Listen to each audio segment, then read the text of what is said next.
अविद्या मूलक स्थावर योनि के जीवों के स्वरूप का वर्णन। श्री वशिष्ठ जी कहती है, श्री राम परमात्मा के सिवा जो ये स्थावर जंगम रूप जगत प्रतीत होता है, यथार्थ में वह कुछ भी नहीं है, क्योंकि विवेकपूर्ण विचार करने पर जैसे रज्जु में होने वाले सर्प भ्रम से किसी भी सर्प की उपलब्धि नहीं होती, उसी प्रकार हृदय के भीतर जो ये देह में अहमता और वाह्य विषयों में ममता रूपी संबंध भी होता है, विवेक पूर्वक विचार करने पर उसकी किसी तरह भी उपलब्धि नहीं होती। जाने बिना ही भ्रम से ब्रह्म ही जगत के रूप में प्रतीत होता है। ब्रह्म का अच्छी प्रकार ज्ञान हो जाने पर संपूर्ण जड़ चेतन की अंतिम सीमा रूप ब्रह्म की प्राप्ति हो जाती है। अज्ञानी बालक की तरह ये जीवात्मा अज्ञान के कारण चित्त स्वरूप को प्राप्त हुआ है, इसलिए चित्त के चलने पर अपने आप को चलता हुआ देखता है। चित्त के स्थिर होने पर अपने को भी स्थिर देखता है। यह आत्मा इस तरह अज्ञान से इस उपद्रव युक्त चित्त को ही अपना स्वरूप समझता है। ये चित्त बालक यानी विवेक शून्य है, इसलिए वे चित्त प्राय मनुष्य रेशम के कीड़े की तरह अपने को चित्तगत वासना रूप दीर्घ तंतुओं से भीतर बांधता हुआ भी नहीं जानता। श्री रामचंद्र जी ने पूछा, प्रभु अत्यंत घनी भाव को प्राप्त हुआ अज्ञान वृक्ष पहाड़ आदि स्थावर योनियों को प्राप्त होता हुआ किस प्रकार स्थित रहता है, यह कृपा करके कहिए। श्री वशिष्ठ जी ने कहा, रघुनंदन अमनस्त अर्थात सुषुप्त की भांति मन के लय को प्राप्त ना हुआ और मनस्त अर्थात मननशीलता से च्युत हुआ जीवात्मा स्थावर योनि में उदासीन की भांति स्थिर रहता है।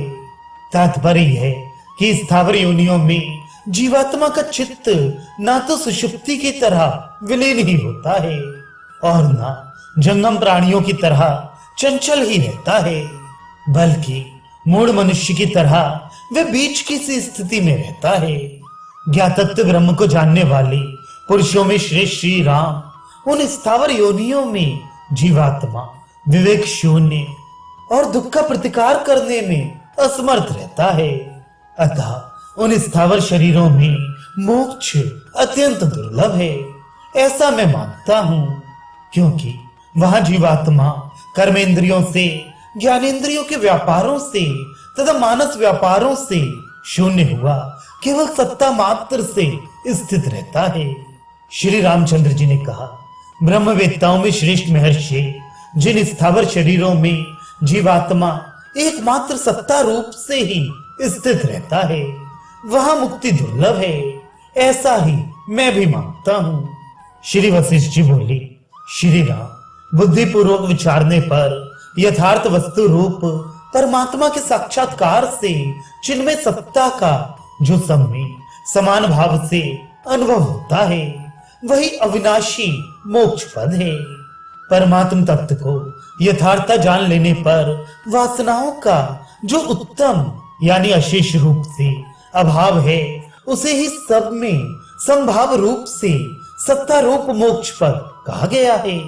ज्ञानी महात्मा पुरुषों के साथ विचार करके और अध्यात्म भावना से शास्त्रों को समझकर सत्ता सामान्य में जो निष्ठा होती है, उसी निष्ठा को मुनि लोग परब्रह्म कहते हैं। यही परब्रह्म की प्राप्ति है, जिसके भीतर मानस व्यापार रूप मनन भली भांति लीन हो गया है तथा चारों ओर से जिसमें वासनाएं तिरोहित हो गई हैं, वे जड़ धर्म वाली स्थावर जीवों की सुषुप्ति सैकड़ों जन्म रूपी दुखों को देती है। जड़ स्वभाव वाले ये सभी वृक्ष पहाड़ आदि स्थावर योनि के जीव सुषुप्ति अवस्था को प्राप्त हुए से पुनः पुनः जन्म के भागी होते हैं। श्रेष्ठ श्री राम जिस तरह बीजों में अंकुर से लेकर पुष्प तक पदार्थ स्थित हैं, एवं जिस तरह मिट्टी में घट स्थित है, उसी तरह स्थावरों के भीतर भी अपनी वासना स्थित है। वासना अग्नि, ऋण, व्याधि, शत्रु, स्नेह, विरोध, एवं विष ये थोड़े से भी शेष रहने पर हानि पहुंचाते हैं। जिसका वासना बीज ज्ञानाग्नि से दग्ध हो गया है और जिसने सम्य समान सत्ता रूप परमात्मा को प्राप्त कर लिया है, वह महात्मा पुरुष चाहे सदैव हो या देह से रहित पुनः कभी दुख का भागी नहीं होता। श्री राम आत्मदर्शन के विरोधी अज्ञान से आवृत हुई ये चेतन शक्ति संसार रूपी भ्रम को जन्म देती है और अज्ञान से मुक्त होने पर संपूर्ण दुखों का विनाश कर देती है। इस आत्मदृष्टि का जो अभाव है उसी को विद्वान लोग अविद्या कहते हैं। अविद्या जगत की कारणभूत है, अतः उसी से संपूर्ण पदार्थों की उत्पत्ति होती है। रूप रहित इस अविद्या का जब यथार्थ ज्ञान हो जाता है तब तुरंत ये उसी प्रकार विनष्ट हो जाती है जैसे घाम में तुषार के परमाणु गल जाते हैं। दीपक प्रज्वलित करने पर जिस प्रकार अंधकार नष्ट हो जाता है, उसी तरह अच्छी प्रकार विचार करने पर यह अविद्या नष्ट हो जाती है।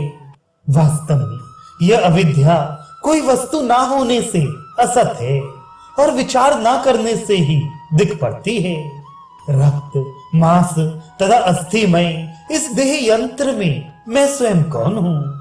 इस प्रकार जब विवेक पूर्वक विचार किया जाता है तब देह के किसी भी पदार्थ में मैंपन सिद्ध नहीं होता, वरन शरीर का अभाव हो जाता है। अपने अंतःकरण के विवेक विचार से आदि अंत में असद रूप इस शरीर और संसार का परिहार कर देने पर अविद्या का क्षय हो जाता है। फिर शेष में एक परमात्मा ही रह जाता है। वही वास्तव में शाश्वत ब्रह्म है, वही वास्तविक पदार्थ और उपाधेय है, क्योंकि उसी से अविद्या निवृत्त हो जाती है। अविद्या इस अपने नाम से ही इसके अभाव स्वरूप का ज्ञान हो जाता है। वास्तव में अविद्या नाम की कोई वस्तु कहीं भी नहीं है। ये संपूर्ण जगत अखंड ब्रह्म स्वरूप ही है।